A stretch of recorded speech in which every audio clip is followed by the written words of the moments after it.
In recent decades, there's been a really strong move globally for schools to actually be working with the local community more and more.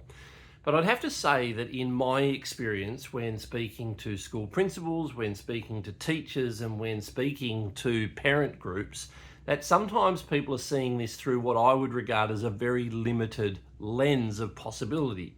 So one of the frameworks that can really help us here is actually the International Association of Public Participation. And what they say is that when you're working with other people, there's actually a continuum of possibility here.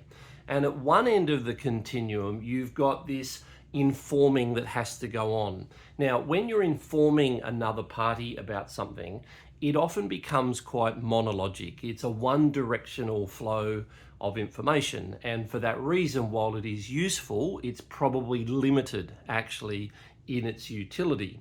So then we go to the next step and we look at things like, well, what happens when you consult?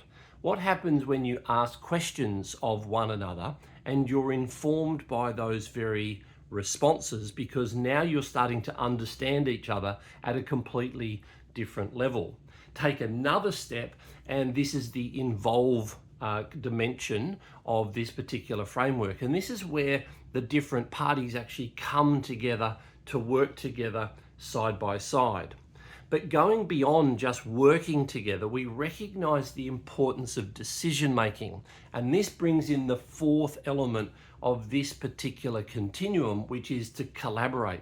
And if there's one thing that we know, it's this: when decisions are being made, if you don't have a seat at the table, there's a very, very good chance that you're on the menu. So we've got to make sure that we get this part right.